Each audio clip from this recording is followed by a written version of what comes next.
Hello छोट्या मित्रांनो, चावम्याव fun घेऊन येत आहेत भुलाबाईंची गाणी. या गाण्यांमध्ये जुन्या काळच्या सासर माहेरच्या गोष्टी असतात. छोट्या मुली निरनिराळी गाणी म्हणतात.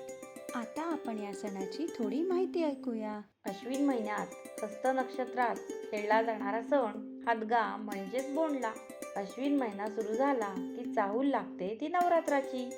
या महिन्यात नवरात्र आणि त्या महिन्यात साजरा केला जाणारा बोंडला यांच्यामध्ये एक अतूट नातं आहे. या सणात काय काय करतात माहितीये का मित्रांनो? पाटावर रांगोळीने अथवा खडूने हत्ती काढून त्या हत्तीची पूजा करायची. ही पूजा करायचा मान असतो तो कुमारिकांचा.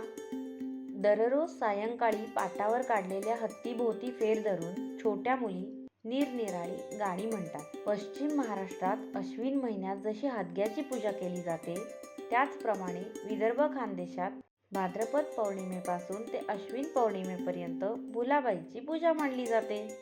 भुलाबाई म्हणजे कोण? पार्वती. भुलोबा म्हणजे कोण? शंभू महादेव, भगवान श्री शंकर. आणि हे दोघेही गणपती बाप्पाचे आई बाबा आहेत. सर्व जगताचा तारणहार म्हणून त्यांची पूजा करायची. हा या उत्सवाचा मुख्य उद्देश असतो.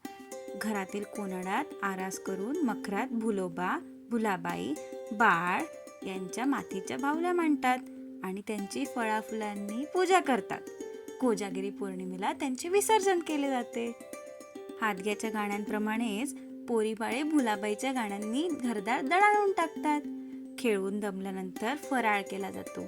त्यासाठी वेगवेगळ्या चविष्ट पदार्थांच्या खिरापती तयार केल्या जातात. असा हा मराठी मुलखात उत्साहाने आणि आनंदाने साजरा केला जाणारा पारंपरिक सण म्हणजेच भुलाबाई. तर या सणाच्या निमित्ताने जी गाणी गायली जातात ती मजेशीर गाणी आम्ही तुमच्यासमोर लवकरच घेऊन येत आहोत. काय मग, आहात ना मग गाणी ऐकायला तयार?